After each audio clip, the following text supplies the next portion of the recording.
Hey, can you play that drum solo that's in every intro of every video in real life?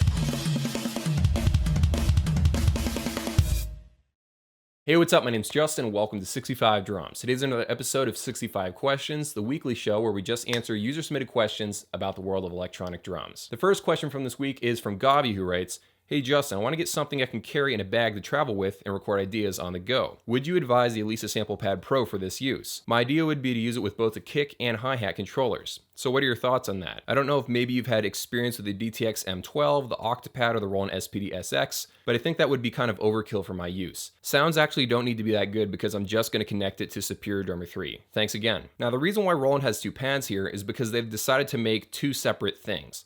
The octapad focuses on the ability to plug in lots of pads, a hi-hat controller, all the fun stuff, and also it has a ton of onboard sounds. I've actually got some recordings of me playing this thing, and it's very fun to play on.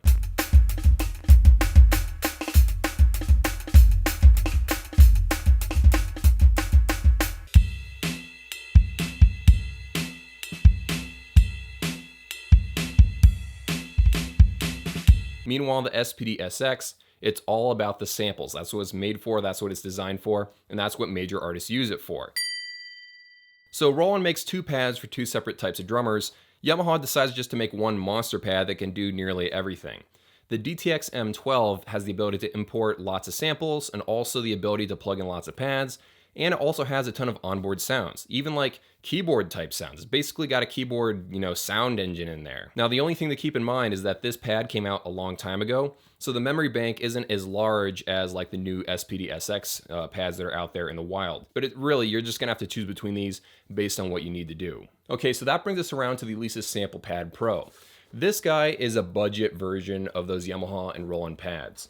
So this has all kinds of inputs on it. It has the ability to import all kinds of samples. It also has internal sounds, but it's also a budget version, meaning it can't do everything perfectly. Loading those samples takes a very long time, and also there's crosstalk issues. So sometimes when you hit right here, this zone over here will trigger. You can fix that in the settings by really dumbing down the sensitivity and raising the threshold, but the problem is if I want to play really dynamic stuff, I can't do that and really be able to count on the pad at the same time. So this is great for recording ideas, like you said, but it's not great for stage work because it's just not on the same level as other professional pads out there, like the Yamaha pad and the spd-sx. I kind of am regretting buying this in the first place, but that's not to say it's not good for certain people in certain situations. Between all these four pads, which do you think is the best one for his use case? I've actually created a poll right up here on screen. Go vote and let me know what you think. So jumping ahead to the next question, Preston writes, "Hey Justin, I'm considering a TD25 drum module for my A to E kit. I got Remo Silentstroke heads with a Roland RT30 set of triggers. I'm also considering a TD20X drum module. I understand the TD20X sounds a lot better than the TD20, but is it as good as the TD25? I play worship music and I just need a good cleaning sounding drum set with a full snare and warm toms. I'm looking at the TD25 drum module for $600 and the TD20X for about $1,000. Thanks for your time." So this is definitely a classic problem that everybody faces when they're buying a drum module. Between those two options, which do you go with? For me, I don't really know, to be honest, and that's why I'm going to leave it to you guys in the comments, but here's a couple of thoughts on this. Basically, the pros and cons are, you can buy the flagship drum module that has kind of older sounds, but you have more of them, you have more flexibility as far as like you get faders, direct outs, more ports, you can plug in more pads, you can split zones. There's a lot of, advanced flagship features on that drum module.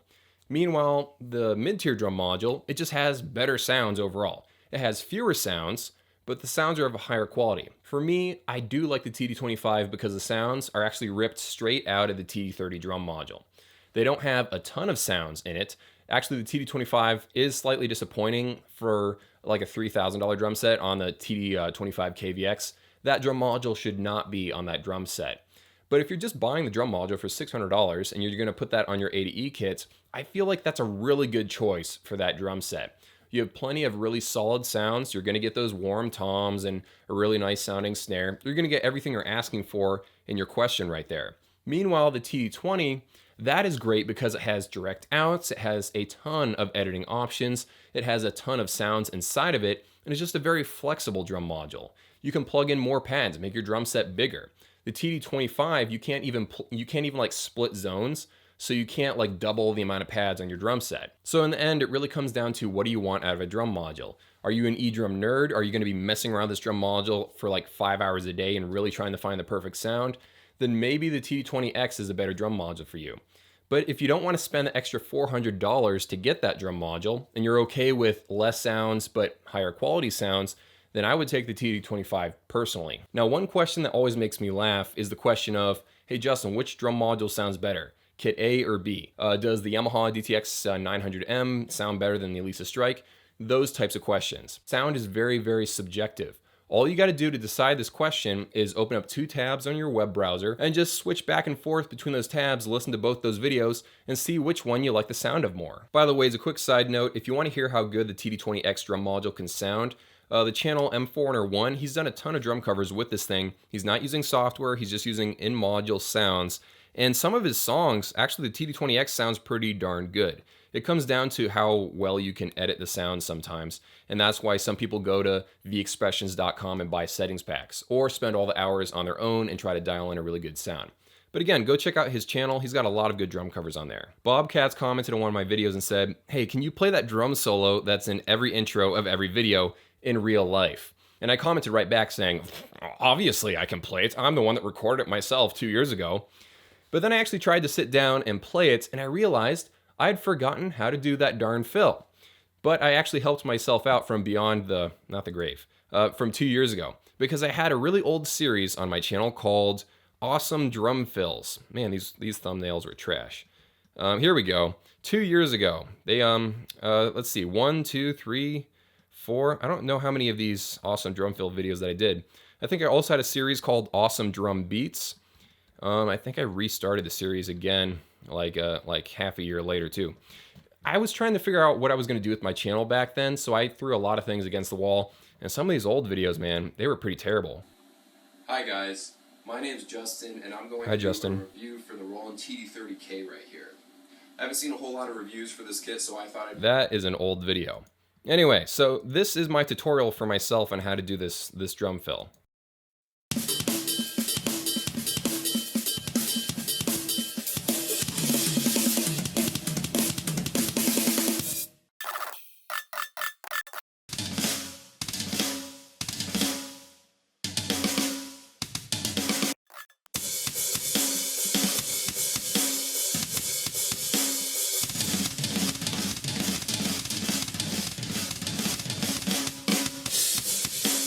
Okay, so that's the first part. Actually, that's the middle part, because this whole intro used to be like freaking 10 seconds long. And then I cut it down to 5 seconds after I realized that YouTube viewers have really tiny, micro-sized attention spans. And so this is the fill slowed down.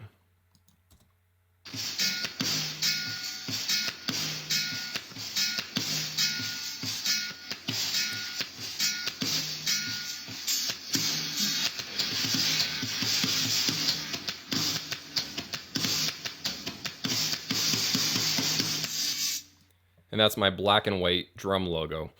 So yeah, I actually can sort of do it, but I can't really do it perfectly. So let me switch over to that.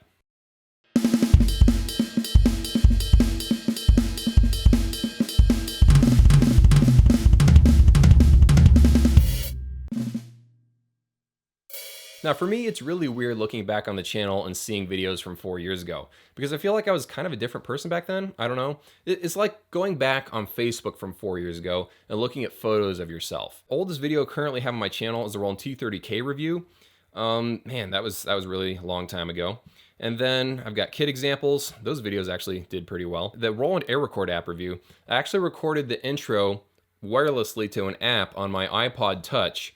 And then I exported it via iMovie, and that's where the recording of the intro came from. I just messed around and recorded like 10 or 12 different intro ideas and then picked one. And then I chopped it down to the 5-second one that you see in current intros. So that was kind of fun looking through some of the old videos. Kind of strange watching myself when I was 19, but kind of cool at the same time. Hope you guys enjoyed the video. Got some really fun videos coming up in the next week or two, so keep an eye on the channel. Have an amazing day, and I'll see you in a few.